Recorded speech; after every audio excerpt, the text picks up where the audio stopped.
매일같이 롤러코스터를 가는 원자재 가격, 특히 유가를 보면요.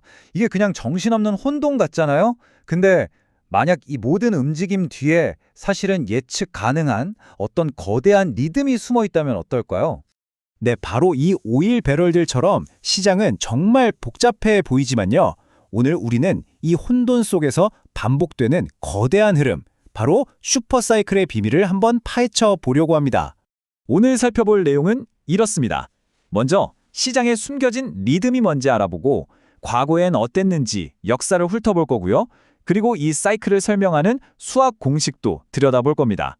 마지막으로 지금 우리가 겪고 있는 사이클의 동력과 미래는 어떻게 될지 그 이야기까지 나눠보겠습니다. 자, 그럼 첫 번째 순서입니다. 시장의 거대한 흐름 속에 숨어 있다는 바로 그 18년 주기의 비밀. 지금부터 시작합니다. 자, 슈퍼사이클이라는 게 대체 뭘까요?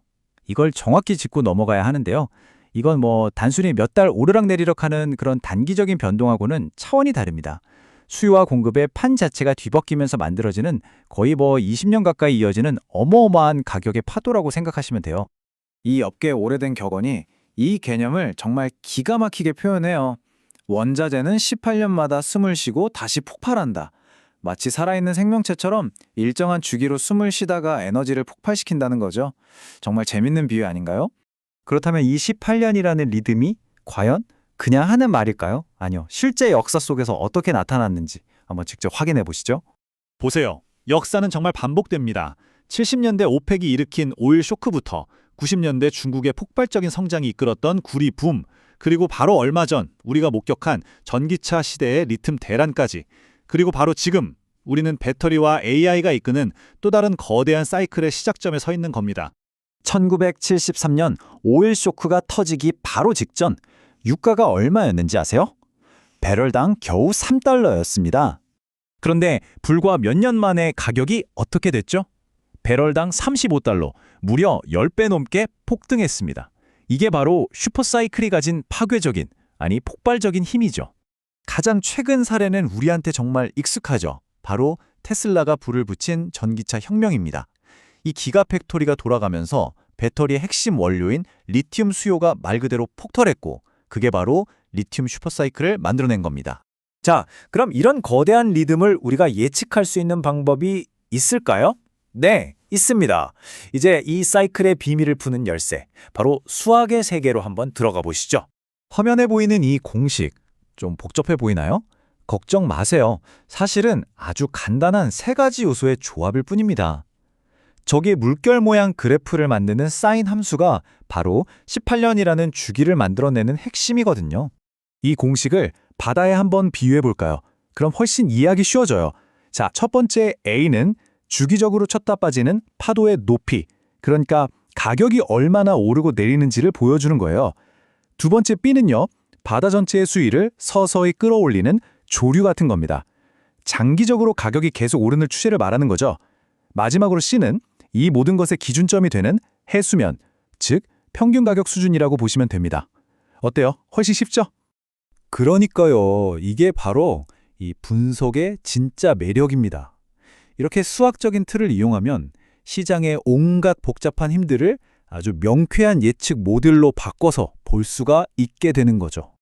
물론 어떤 모델도 만능은 아닙니다.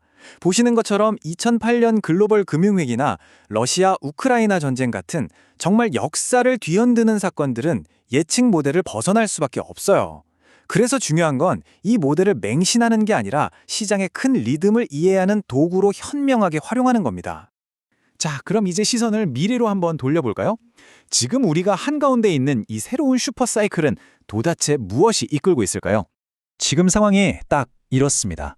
한쪽에서는 AI 데이터 센터랑 전기차가 원자재를 어마어마하게 먹어치우고 있어요. 수요가 폭발하는 거죠. 그런데 문제는 공급입니다. 수요는 이렇게 순식간에 늘어나는데 새로운 광산이나 유전을 개발해서 실제로 생산하기까지는 거의 10년이 걸려요. 바로 이 시간 차이, 이 구조적인 격차가 다음 가격 폭등의 불씨가 되고 있는 겁니다. 바로 이 두 이미지가 현재 진행 중인 슈퍼사이클의 핵심 동력을 상징적으로 보여줍니다. 한쪽은 운송수단의 전기화, 다른 한쪽은 에너지원의 친환경 전환이죠. 이 두 개의 거대한 엔진이 동시에 돌아가면서 역사상 유례없는 규모의 원자재 수요를 만들어내고 있는 겁니다. 그럼 마지막으로 이렇게 거대한 파도가 밀려오는데 우리는 어떻게 해야 할까요?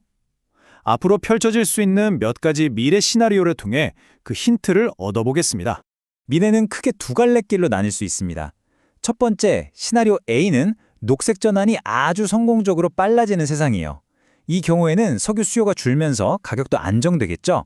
하지만 시나리오 B, 즉 지정학적 위기로 공급망에 큰 충격이 온다면 어떨까요? 유가는 배럴당 140달러를 훌쩍 넘어 폭등할 수도 있습니다. 이 시나리오에 따라서 경제 주체들의 희비는 극명하게 엇갈립니다. 이 표를 좀 보세요. 상승 사이클이 본격화되면 전통 석유 기업들의 이익은 평균 12% 오를 걸로 보이지만 신재생 에너지 기업의 외출은 무려 18%나 성장할 것으로 예측돼요.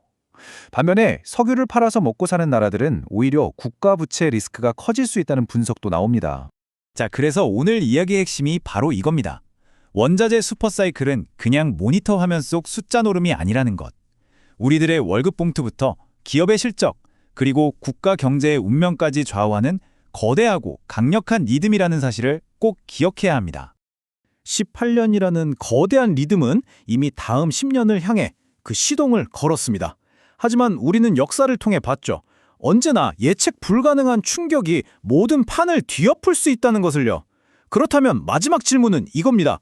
과연 어떤 예기치 못한 사건이 이 거대한 리듬을 깨뜨리게 될까요?